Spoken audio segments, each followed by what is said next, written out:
மீடியால இருக்கக்கூடிய ஹைப் இருக்கு பாத்தீங்களா, அதுதான் ஜாஸ்தி. இந்த ஈர பேனாக்கி பேனை பெருமாள் ஆக்குவாங்கன்னு சொல்லுவாங்கல்ல, அந்த மாதிரியான ஒரு முயற்சியில தான் இருக்காங்களே தவிர டிஎம்கே அண்ட் வேற ஏதோ ஒரு கட்சி, அது ஏடிஎம்கேவா இருக்கலாம், இல்ல நாம் தமிழர் சீமான் அவர்களாக இருக்கலாம், நடக்குது, இதை ஹைலைட் பண்ணுவாங்களா? ஏன்னா மக்களுக்கு அவரால் எந்த பிரயோஜனமும் கிடையாது. நலத்திட்டங்கள் உதவியா இருக்கட்டும், எந்த ஒரு விஷயமும் மக்களுக்கு பிரயோஜனம் இல்லை. மக்களை துச்சமா பேசுறது, அவரோட அந்த முன்கோவத்தால எப்பயுமே ரொம்ப கேவலமாகவும் கொச்சைப்படுத்தியும் அசிங்கமாகவும் இந்த 1000 ரூபாய்க்கு பேசினார் பாருங்க, அந்த மாதிரி பேசிதான் அவருக்கு பழக்கம். பிஜேபி தமிழ்நாட்டில் ஏடிஎம்கேவை விட வளர்ந்துருமோ அப்படின்ற ஒரே ஒரு பயம் தான் அதுக்கு காரணமா இருக்கும். பாரதிய ஜனதா கட்சியோட அனைத்து காரியகர்த்தர்களும் நிர்வாகிகளும் ரொம்ப தெளிவா நம்புறோம். அறநிலையத்துறையில இந்த மாதிரி பல்வேறு நிகழ்ச்சிகள், கலாச்சாரமான நிகழ்ச்சிகள், ஆன்மீக நிகழ்ச்சிகள் ஏற்கனவே நடத்தியிருக்கணும். அழித்ததுதான் ஜாஸ்தி. உண்டியல் பணத்தை அழிச்சதா இருக்கட்டும், கோவில் சொத்துக்களை அபகரிச்சதாக இருக்கட்டும். ஒரே நாடு நேயர்களுக்கு வணக்கம். இன்று நம்முடன் பாஜக பிரச்சார பிரிவு மாநில துணைத் தலைவர் திரு காயத்ரி ஸ்ரீனிவாஸ் அவர்கள். வணக்கம் மேடம். வணக்கம். எடப்பாடி பழனிசாமி மீது திரு அண்ணாமலை அவர்கள் வைத்த விமர்சனம் தற்கொலை அப்படிங்கிற வார்த்தையை பயன்படுத்தியிருந்தாரு. கடுமையான விமர்சனங்களை சந்திச்சிருந்தது. தொடர்ச்சியாக அதிமுக மூத்த தலைவர்கள்லாம் அண்ணாமலை மீது விமர்சனத்தை வைக்கிறாங்க பார்க்கலாம். நீங்க எப்படி பார்க்கணும்? நீங்க எடப்பாடிஜி அவர்கள் அண்ணாமலைஜி அவர்கள் மீது வைக்கக்கூடிய விமர்சனத்தை சொல்றீங்க. ஆனா ஆரம்பம் அதுதானா? எடப்பாடியார் அவர்கள் மீது தலைவர் அவர்கள் விமர்சனம் வச்சுட்டு அதுக்கு பதில் சொல்லியிருந்தாருன்னா பரவாயில்ல. முதல்ல எடப்பாடியார் அவர்கள் தான் தலைவர் திரு அண்ணாமலை அவர்கள் மேல விமர்சனம் வச்சிருந்தாரு. அதற்கு எதிர்வினையாக தான் இதை பார்க்குறேன், நான் இதை சொல்றேன் அப்படின்றதையே அண்ணாமலை அவர்கள் சொல்லியிருக்காரு. இதை தாண்டி என்ன அப்படின்னா, மீடியால இருக்கக்கூடிய ஹைப் இருக்கு பாத்தீங்களா, அதுதான் ஜாஸ்தி. இந்த வார்த்தையை நாங்க போடவே முடியாது, ஒரு விவாதம் நடக்குது, இதை பத்தி விவாதம், இந்த விவாதம் நடக்கிறதுனால மக்களுக்கே என்ன உபயோகமா இருக்கும் அப்படின்னு தெரியல. நிறைய மீடியால பார்த்தேன் நான். ஓகேங்களா, அவங்க எல்லாம் இதை ஒரு பெரிய விஷயமா ஆக்கி, இந்த ஈர பேனாக்கி பேனை பெருமாள் ஆக்குவாங்கன்னு சொல்லுவாங்கல்ல, அந்த மாதிரியான ஒரு முயற்சியில தான் இருக்காங்களே தவிர இதுல அவங்க என்ன தேடி என்ன எடுக்க போறாங்க, களங்கத்துல என்ன எடுக்க போறாங்கன்றது எனக்கு தெரியல. இதுக்கும் மக்களுக்கும் என்ன சம்பந்தம்? இதனால மக்கள் என்ன பயனடைய போறாங்க? பத்திரிகை நண்பர்களுக்கு அந்த தெளிவே இல்லைன்னு தான் நான் சொல்லுவேன். சரி, ஒரு நியூஸ் வந்தது, இந்த மாதிரி இன்னொருத்தவங்களை சொல்றாங்க, அரசியல் கட்சியில அரசியல் தலைவர்கள் ஒருத்தருக்கு ஒருத்தர் அவங்களுடைய விருப்பு வெறுப்புகளை ஷேர் பண்ணிக்கிறாங்க, அது மூலியமா தொண்டர்கள் இதை பத்தி பேசுறாங்கன்றது ஒரு பக்கம். அது அரசியல் நிகழ்வுகள்ல ரொம்ப சாதாரணமான ஒரு விஷயம்தான். ஆனா அதை எடுத்து விவாதம் பண்ணி இதை ஒரு பேசும் பொருளாக ஹைலைட் பண்ண வேண்டிய அவசியம் என்ன? இதே நான் என்ன கேட்கிறேன், டிஎம்கேல இந்த மாதிரியான ஒரு விஷயம் நடக்குதுங்க, பிட்வீன் டிஎம்கே அண்ட் வேற ஏதோ ஒரு கட்சி, அது ஏடிஎம்கேவா இருக்கலாம், இல்ல நாம் தமிழர் சீமான் அவர்களாக இருக்கலாம், நடக்குது, இதை ஹைலைட் பண்ணுவாங்களா? சொல்லுங்க. இந்த மாதிரி உப்பு பெறாத ஒரு விஷயம் எங்க தலைவரே ரொம்ப தெளிவா ஆரம்பிக்கல, ரொம்ப தெளிவா அதுக்கு பதில் சொல்லிட்டாரு. அப்புறம் அந்த வார்த்தையை எதுக்கு சொல்லணும்? நாங்க இந்த வார்த்தையை போடக்கூட முடியாத அளவுக்கு இது நாகரிகம் இல்லாம இருக்கு. என்ன நாகரிகம் இல்லாம அவர் பேசிட்டாரு? தரைக்குறைவா ஏதாவது பேசினாரா? ஏன் போன சட்டமன்ற தேர்தல் அப்ப ராஜா அவர்கள், எடப்பாடி அவர்கள் அம்மாவை வச்சு ரொம்ப ரொம்ப வக்கரமா பேசியிருந்தாரு. அதெல்லாம் எவ்வளோ ஒரு பெரிய விஷயம், அதெல்லாம் அவருக்கு எவ்வளோ ஒரு பாதிப்பு ஏற்படக்கூடிய விஷயமா இருக்கும். அது யார் அந்த மாதிரி பேசியிருந்தாலும் தப்பு, யாரை பத்தி பேசியிருந்தாலும் தப்பு. அதுவும் அவங்க குடும்பத்தை இழுத்து அவங்க அம்மாவை பத்தி பேசும்போது அது ரொம்ப பெரிய தப்பு, அது பெரிய பேசும் பொருளாகவும் ஆச்சு. ஸோ என்ன வார்த்தையை அவர் அப்படி தரக்குறைவா யூஸ் பண்ணிட்டாரு? ரஜினிகாந்த் அண்மையில் திமுக மேடையில் பேசும்போது துரைமுருகன் அவர்கள் மிக சீனியரான ஒரு ஆள் போக மாட்டாரு அப்படிங்கிற மாதிரியான ஒரு இதை முன்வச்சு பேசியிருந்தாரு. பல பெரும்பாலான வரவேற்பு இருந்தா கூட அது சமூக ஊடகங்களோட மோதலா போய்கிட்டு இருக்கு. இதை நீங்க எப்படி பாக்குறீங்க? இது அண்ணாமலை அவங்க இது தொடர்பாக சில விமர்சனங்களை முன் வச்சிருந்தாங்க, அதனால இந்த கேள்வி இல்லை இது வந்து ரஜினி அவர்கள் வந்து அவரோட கருத்தை சொல்லியிருக்காரு. அந்த ஃபங்க்ஷனுக்கு அவர் எதுக்காக போனார்னு தெரியாது, போயிருக்காரு, சொல்லியிருக்காரு. இதுல என்னன்னா திருப்பி இதே மீடியா அங்கேயும் ஒரு சிலுமிஷம் வேலை பண்ணியிருக்காங்க. ரஜினி அவர்கள் பேசிட்டு இருக்கும்போது ஸ்டாலின் அவர்களை காமிக்கிறாங்க, அவர் பயங்கரமா சிரிக்கிறாரு, ரொம்ப ஹாசியமா இருக்காரு, சிரிச்சிட்டு இருக்காரு. ஸோ ஒருவேளை என்ன பேச்சு ஓடுதுன்னா இவரை வச்சு சொல்ல சொல்றாங்கன்ற மாதிரிலாம் வந்து பேச்சு ஓடுது. அது உண்மையோ பொய்யோ ஆனாலும் அந்த மாதிரியான வாதங்கள்லாம் போயிட்டு இருக்கு. துரைமுருகன் அவர்களுக்கு வந்து வயசாயிடுச்சு. இப்போ இவர் நேத்திக்கு கூட ஏதோ ஒரு இதில் பார்த்தேன், இவருக்கு 75 வயசு, துரைமுருகனுக்கு 75 வயசு. இப்போ ஏவா வேலுக்கு எவ்வளோ வயசு, அவருக்கு 75 வயசுக்கு மேலே, இவருக்கு 80 வயசு. இந்த மாதிரி அடுக்கிக்கிட்டே போனாங்க. மூத்தவர்கள் எல்லாம் இவ்வளோ முதியவர்கள் எல்லாம் இருக்காங்கன்ற மாதிரிலாம் கூட சொல்லிட்டு இருந்தாங்க.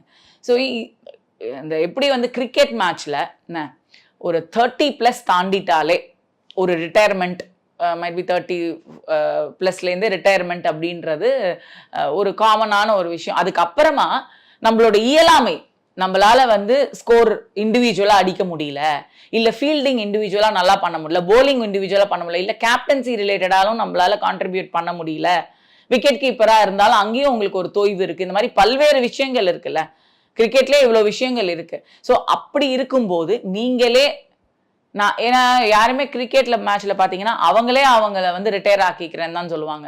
இவரை நாங்க ரிட்டையர் பண்றோம் அப்படின்னு சொல்றது ரொம்ப கம்மி, வெரி மினிமல். ஸோ அந்த மாதிரி மூத்த தலைவர் அவர் துரைமுருகன்லாம் வந்து, ஏன்னா மக்களுக்கு அவரால் எந்த பிரயோஜனமும் கிடையாது. நலத்திட்டங்கள் உதவியா இருக்கட்டும், எந்த ஒரு விஷயமும் மக்களுக்கு பிரயோஜனம் இல்லை. மக்களை துச்சமா பேசுறது அவரோட அந்த முன்கோவத்தால எப்பயுமே வந்து ரொம்ப கேவலமாகவும் கொச்சைப்படுத்தியும் அசிங்கமாகவும் இந்த 1000 ரூபாய்க்கு பேசினார் பாருங்க, அந்த மாதிரி பேசிதான் அவருக்கு பழக்கம். அதே மாதிரி கட்சிக்குள்ளேயும் ஒருவேளை வந்து அவருடைய பங்கு வந்து குறைவா இருந்திருக்கலாம். பிளஸ் நிறைய பைசா அடிச்சுட்டாரு. இது பரவலான எல்லாருக்கும் பேசக்கூடிய விஷயம்தான். லிஸ்டில் அவர் பேரும் இருக்கு அப்படின்லாமும் சொல்லிட்டு இருக்கிறதுனால பல்வேறு விஷயங்கள் அவங்களே அவங்களுடைய மரியாதை கருதி வேண்டாம் அப்படின்னு சொன்னா நல்லது. இல்ல தள்ளி போற வரைக்கும் தான் பண்ணுவேன்னா அது அந்த கட்சிக்கும் வந்து நெருக்கடி தான், மக்களுக்கும் அதனால எந்த ஒரு உபயோகமும் கிடையாது. அண்மையில முத்தமிழ் முருகன் மாநாடு திமுக அரசாங்கம் நடத்துறாங்க. அது நீண்ட நாட்களாக ஹிந்துத்துவா அப்படிங்கிறத வந்து கையில் எடுத்திருக்காங்க அப்படிங்கிற மாதிரியான ஒரு விமர்சனம் இருக்கு. தொடர்ச்சியாக கலைஞர் நாணய வெளியீட்டு விழாக்கு பிறகு திமுக வந்து பாஜக பக்கம் நெருக்கம் காட்டுகிறது அப்படிங்கிற மாதிரியான ஒரு இது இருக்கு. அதை தொடர்ச்சியாக அண்ணாமலையும் வந்து அதிமுக மேல கடுமையான விமர்சனத்தை முன்வச்சிருக்காரு. எப்படி திமுக வந்து அதிமுக பாஜக நெருக்குது அந்த மாதிரி பாக்குறீங்களா, இல்ல இயல்பான ஒரு அரசியல்? இது இயல்பான அரசியல் தான். இது வந்து ரொம்ப ரொம்ப இயல்பான ஒரு அரசியல். ஏன்னா வந்து நல்லது கெட்டது எதுவாக இருந்தாலும் கட்சிக்குள்ள இருக்கக்கூடிய ஒரு அது என்ன சொல்லுவாங்க, ஒரு ஜென்டில்மேன் ஜென்டில் விமன் எப்படி இருப்பாங்களோ, ஒரு மெச்சூர்டு அரசியல்வாதிகள் எப்படி இருப்பாங்களோ அந்த மாதிரியான ஒரு நகர்வு தான். ராஜ்நாத் சிங் அவர்கள் வந்தார், அப்போ தலைவர் போனார், அங்கே பங்கேற்றாரு, அந்த மாதிரி இதுதான் பார்க்குறோம். அதுக்கப்புறம் ஏதாவது டிஎம்கேக்கு அதுக்காக சப்போர்ட் பண்ணி பேசினதா இருக்கட்டும், எதுவுமே அந்த மாதிரி இல்லாதப்ப இது ஒரு அரசியல் நிகழ்வு, அவ்வளவுதான். எப்படி வந்து நம்ம வந்து பிடிச்சிருக்கோ பிடிக்கலையோ ஒருத்தர் வந்து நம்ம வீட்டுக்கு வராங்க அப்படின்னா நம்ம வாங்கன்னு கூப்பிட்டு தான் தமிழர்களுடைய பண்பாடு. வராதிங்க அப்படின்னு நம்ம ஒரு எதிரியா இருந்தாலும் துரோகியா இருந்தாலும் சொல்ல மாட்டோம். ஸோ அந்த மாதிரியான ஒரு அடிப்படையில தான் தலைவர் திரு அண்ணாமலை அவர்கள் போனது, அந்த நிகழ்ச்சிக்கு போனது. அதே சமயம் அதிமுக மேல அவர் கடுமையான விமர்சனம் வைக்கிறாரு அப்படின்னா அதற்கு வந்து இவர் தள்ளப்படுறார், விமர்சிக்கிற அளவுக்கு அவங்க ஆரம்பிக்கிறாங்க. இல்லைன்னா தலைவர் திரு அண்ணாமலை அவர்களை ஏன் வந்து இவர் தேவையில்லாம சீண்டுறாரு அப்படின்றது தான் எனக்கு புரியல. அதனால நீங்க எப்படி கேட்கணும்னா கேள்வி, ஏன் எடப்பாடியார் வந்து அண்ணாமலை அவர்களை வந்து தேவையில்லாம சீண்டுறாரு, அதனால வந்து அவருக்கு என்ன லாபம், யாருக்கு கொம்பு சீவி விடுறாரு எடப்பாடியார், ஏன் இந்த கேள்விகள் எல்லாம் சொல்றாரு. 3 வருஷம்தான் அவருக்கு வந்து அரசியல் அனுபவம் இருக்கு, அவருக்கு வந்து இந்த மாதிரி சின்ன பையன், அந்த மாதிரி பல்வேறு விஷயங்களை வந்து அவர் விமர்சனம் பண்றாரு. எந்த விமர்சனத்தையுமே இது வந்து கம்மியான ஒரு விமர்சனம், இது வந்து பெரிய வார்த்தைகள், தடிப்பான வார்த்தைகள் இல்லாத ஒரு விமர்சனம் அப்படின்னு நம்மளால வந்து சொல்லவே முடியாது. விமர்சனம் தான். அது எப்படிப்பட்ட விமர்சனமாக இருந்தாலும் சரி, அவர் யாரை வைக்கிறாரு, ஒரு இப்ப இருக்கக்கூடிய காலகட்டத்துல ப்ரூவ் பண்ண ஒரு தலைவர் அவர். அதாவது நோட்டாக்கு கீழே இருக்கக்கூடிய கட்சி அப்படின்றத ஒரு டபுள் டிஜிட் இதோட சேர்ந்து எடுத்து இந்த பாராளுமன்றத்துல ஒரு பண்ணக்கூடிய ஒரு தலைவரா இருந்திருக்காரு. ஸோ அப்படிப்பட்ட ஒரு தலைவரை இவர் விமர்சனம் தொடர்ச்சியா வச்சிட்டு இருக்காரு. முதல்ல என்ன பண்ணிட்டு இருந்தாருன்னா இவங்க ஆளுங்களை வச்சு பண்ணிட்டு இருந்தாரு. இப்ப இவர் டைரக்டா பண்றாரு. அதோட அதுக்கான காரணம் என்ன அப்படின்றத தான் நம்ம கண்டுபிடிக்கணும். ஏன்னா ஒரே ஒரு காரணமா தான் இருக்கும்னு நான் நினைக்கிறேன். ஏன்னா நம்ம பல்வேறு விஷயங்கள் இதை பத்தி பேசுறதுனால நான் சொல்றேன். பிஜேபி தமிழ்நாட்டுல ஏடிஎம்கேவை விட வளர்ந்துருமோ அப்படின்ற ஒரே ஒரு பயம் தான் அதுக்கு காரணமா இருக்கும் அப்படின்றது முழுமையாக பாரதிய ஜனதா கட்சியோட அனைத்து காரியகர்த்தர்களும் நிர்வாகிகளும் ரொம்ப தெளிவா நம்புறோம். அதனால இந்த பயத்துல தான் இந்த மாதிரி பல்வேறு விஷயங்கள் வந்து எடப்பாடியார் அவர்கள் வந்து பண்ணிட்டு இருக்காரு. டைரக்டாவே இப்ப பேச ஆரம்பிச்சுட்டாரு. அப்படி பேசினா இவர் அடங்கிடுவாருன்னு அவர் நினைச்சிருக்காரு. ஆனா இல்ல, ஒன்னு சொன்னா அதற்கு ஒரு எதிர்வினை இருக்கு அப்படின்றத நேத்திக்கு ஊருக்கு கிளம்புறதுக்கு முன்னாடி கூட தலைவர் வந்து ரொம்ப தெளிவா சொல்லியிருந்தாரு. அண்மையில இந்த முத்தமிழ் முருகன் மாநாட்டில் நிறைவேற்றப்பட்ட தீர்மானங்கள், குறிப்பாக ஆன்மீக வகுப்புகள் நடத்தணும், முருகனுக்கு சம்பந்தமான நிகழ்ச்சிகள் வந்து நடத்தணும் அப்படின்னு சொன்னது வந்து மிகப்பெரிய அளவில் அவங்க கூட்டணி கட்சிக்குள்ளேயே விமர்சனம் ஆயிருக்கு. விசிகா, கம்யூனிஸ்ட் கட்சிகள்லாம் கடுமையான எதிர்ப்பு தெரிவிச்சிருக்காங்க. நீங்க எப்படி பாருங்க? இந்த முத்தமிழ் முருகன் மாநாடு நடத்துறதுங்கிறது ஒரு வரவேற்கக்கூடிய ஒரு செயலா நான் பார்க்குறேன். ஏன்னா அப்பயாவது முருகன் வந்து இவங்களுக்கெல்லாம் அருள் புரிஞ்சா சந்தோஷம். ஏன்னா யாராக இருந்தாலும் இது வந்து ஆன்மீக மண். இந்த ஆன்மீக மண்ணில் வந்து ஆன்மீகவாதிகள் இருக்கணும் அப்படின்னு அது பெரும்பாலான மெஜாரிட்டி பார்த்தீங்கன்னா ஆன்மீகவாதிகள் தான். ஸோ இப்போ திமுக மாதிரியான கட்சிகளுக்குள்ளேயே நிறைய ஆன்மீக தலைவர்கள் இருக்காங்க. எவ்வளோ பேர் கோவிலுக்கு போயிட்டு வரவங்க எல்லாம் இருக்காங்க. பிடிஆர் மாதிரி நிறைய பேர் இருக்காங்க. ஆனா அவங்களுடைய கொள்கை கோட்பாடுல அது இல்லை அப்படின்ற ஒரே ஒரு காரணத்தினால வெளியில அவங்க வெளிக்காட்டிக்கிறது கிடையாது. இன்க்ளூடிங் அறநிலையத்துறையோட அமைச்சர் வந்து சேகர் அவர்கள் கூட பார்த்தீங்கன்னா அவரும் ஒரு ஆன்மீகவாதி தான். வருஷம் ஐயப்பன் கோவிலுக்கு போயிட்டு இருக்காரு. பல்வேறு விஷயங்கள் பண்ணிட்டு தான் இருக்காரு. ஆனா இது வந்து மக்கள் ஓட்டரசியலுக்காக மட்டுமே இருக்கக்கூடாது அப்படின்றது தான் எங்களுடைய கருத்து. ஏன்னா இவ்வளோ நாளா டிஎம்கே அதுவும் ஸ்டாலின் அவர்கள் கவர்மெண்ட் வந்ததுக்கு அப்புறமா பல்வேறு இந்த அசிங்கப்படுத்தியிருக்காங்க ஹிந்து மக்களை அப்படின்னு தான் சொல்லணும். வாழ்த்து சொல்லாம அதுக்கு ஒவ்வொரு நிகழ்வுகளுக்கும் பண்டிகைகளுக்கும் ஒவ்வொரு சாக்கு. தீபாவளிக்குன்னா நான் இதை சொல்ல மாட்டேன். ஏன் அப்ப கிருஷ்ண ஜெயந்திக்கு சொல்லுங்க, பிள்ளையார் சதுர்த்திக்கு சொல்லுங்க, அது ஆரிய மக்கள்கள் கொண்டாடுறது. அப்படி இல்லைன்னா அப்ப இதுக்கெல்லாம் சொல்லுங்க. ஏன் சொல்ல மாட்டேங்கிறீங்க? பொங்கலையும் நீங்க வேற விதமா இல்ல வந்து சொல்றீங்க. ஏன் நீங்க வந்து வரலாற்றை மாற்றி அமைக்கணும்னு நினைக்கிறீங்க? அப்போ உங்களுடைய மூதாதையர்கள் முன்னோர்கள் சொன்னதெல்லாம் தப்புன்னு சொல்ல வரீங்களா? ஏன் அவங்களோட நம்பிக்கையை நீங்க கொச்சப்படுத்துறீங்க?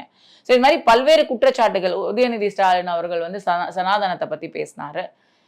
நேத்தி கூட ஒரு பத்திரிகையாளர் கேட்கிற, சனாதனத்துக்கும் இதுக்கும் என்ன சம்பந்தம்? கண்டிப்பா சம்பந்தம் இருக்கு.